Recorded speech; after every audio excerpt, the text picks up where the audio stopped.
ప్రయాగ్రాజ్ వెళ్ళిన తర్వాత మాకు ఇలాంటి ఒక విఐపి టెంట్లో ఉండటానికి ఒక లక్కీగా అవకాశం దొరికింది. పొద్దునే లేచి నేను ఘాట్కి అయితే వెళ్ళడం జరిగింది, ఎందుకంటే రష్ తక్కువగా ఉంటుందేమో అని చెప్పేసి. Here I am at the ghat. You can see morning 6 o'clock. Everyone going for the snan, for the holy dip. This is now Ghat. We are actually searching for a boat, but they are charging too much. మొత్తానికైతే అరేల్ ఘాట్ కంటే ఇంకా ఇవతలికే అక్కడ ఒక స్నాన్ ఘాట్, తర్వాత now ghat అని ఉంది. Now అంటే పడవ. ఇక్కడ నుంచి పడవలో తీసుకెళ్తారు సంగమం వద్దకి. అక్కడ మనం స్నానాలు చేయొచ్చు. అలాగే పువ్వులు, పుష్పాలు ముందు నీటిలో వదిలి తర్వాత స్నానం చేస్తారు, లేదా స్నానం చేశాకైనా వదులుతారు.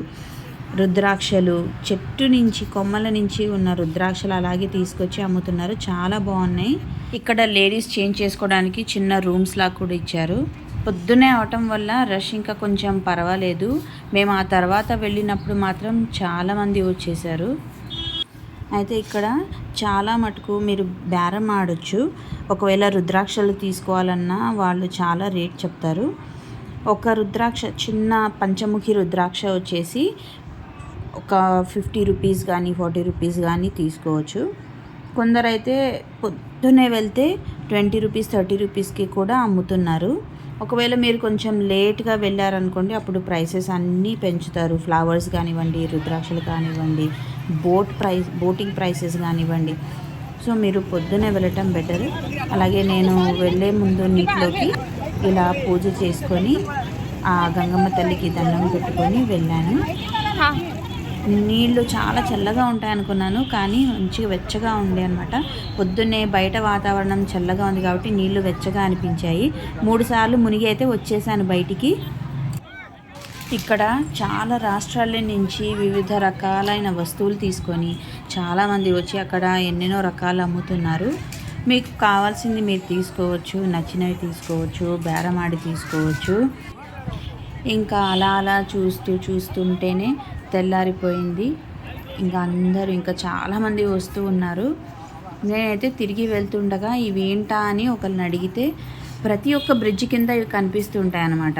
అవి ఏంటంటే ఆ బ్రిడ్జ్ని సపోర్ట్ చేయడానికి, వాటర్ వచ్చినప్పుడు మునగకుండా ఉండటానికి అవి హెల్ప్ చేస్తాయంట. ఇదిగో ఇవి చూస్తున్నారు కదండి, పువ్వులు, ఇంకా బాటిల్స్ కూడా అమ్ముతున్నారు. ఒకవేళ మనం వాటర్ ఇంటికి తీసుకెళ్ళాలనుకుంటే చిన్న సైజ్ నుంచి పెద్ద సైజ్ బాటిల్స్ వరకు ఉన్నాయి. మేము కూడా ఒక బాటిల్ తీసుకోవడం జరిగింది. ఆ తర్వాత బోటింగ్ వెళ్ళాము.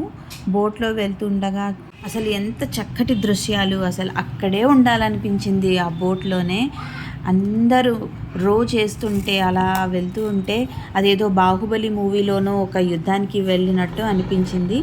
అప్పుడే అలా పైనుంచి పుష్పవర్షం కురిపిస్తూ హెలికాప్టర్స్ చాలాసార్లు రౌండ్ కొట్టింది. అలాగే పక్షులు కూడా, మనం అక్కడ దాన వేయొచ్చు పక్షులకి కొనుక్కొని.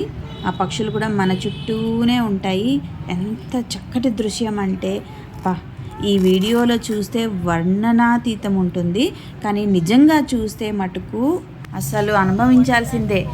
ఆ ఆనందమే వేరు. ఇక్కడ అరేల్ ఘాట్ నుంచి త్రివేణి సంగమం వరకు బోట్లో తీసుకెళ్లారు.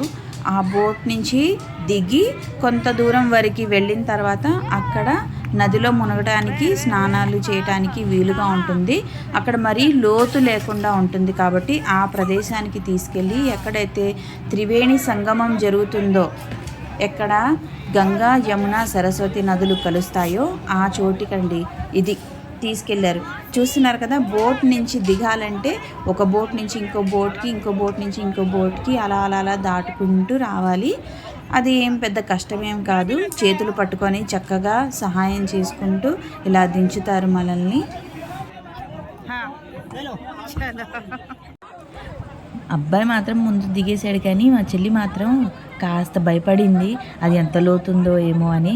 తనకి నీళ్ళంటే కొంచెం భయం అన్నమాట. ఈలోపు మనోడు మునగడానికి ట్రై చేస్తున్నాడు, కానీ మొత్తానికి ఎలాగోలా కిందకి దిగిపోయి ఇంకా అలా 3 సార్లు మునిగి కాసేపు జలకాలు ఆడుకొని, కాసేపు సూర్యుడికి అలా నీళ్లు వదిలి తర్పణాలు వదిలేసి అలా చక్కగా టైం స్పెండ్ చేశారు. అక్కడ చాలామంది స్నానాలు చేసుకున్న తర్వాత ఇలా పూజ కూడా చేశారు. కొంత మట్టిని తీసుకొని పువ్వులు, అగరబత్తులు అలాంటివి వదిలి పూజలు కూడా చేశారు. ఆ తర్వాత మళ్ళీ రిటర్న్ మా బోట్కి వచ్చేసాం.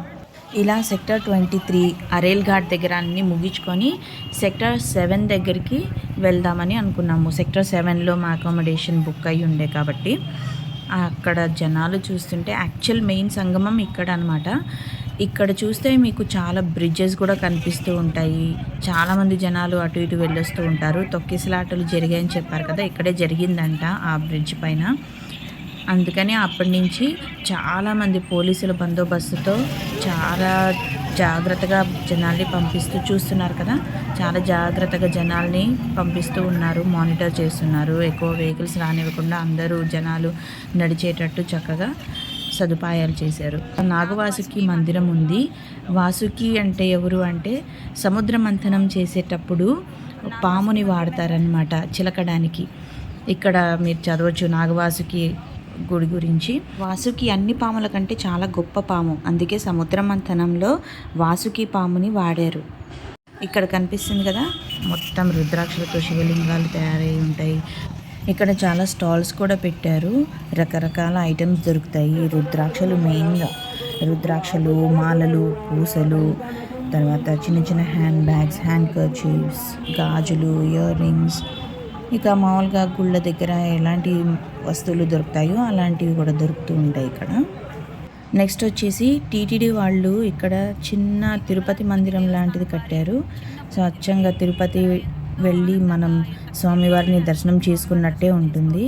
ఇక్కడ చాలా ప్రశాంతంగా దర్శనం జరిగింది. తిరుపతిలో అయితే మనకి ఇంత ప్రశాంతంగా దర్శనం దొరకదు. పక్కనే క్లాసికల్ డ్యాన్స్ ప్రోగ్రాం పెట్టారు.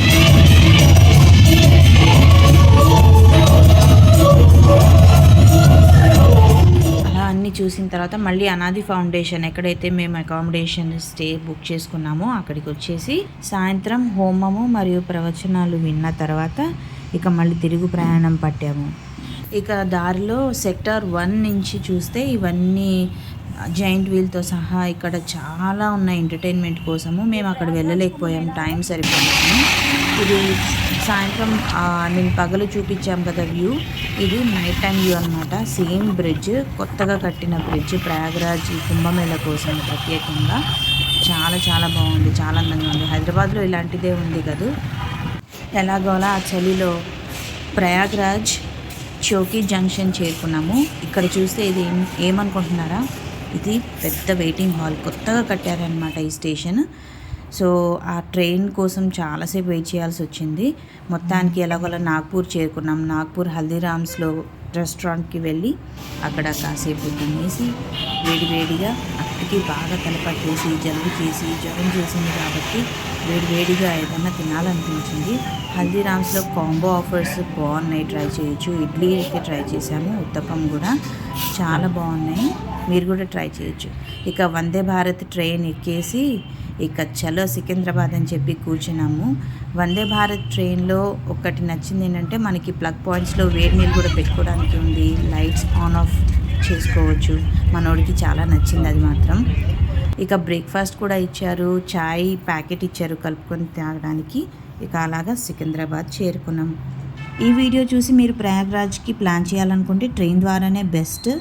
మీకు ఈ వీడియో నచ్చితే లైక్, షేర్ అండ్ సబ్స్క్రైబ్.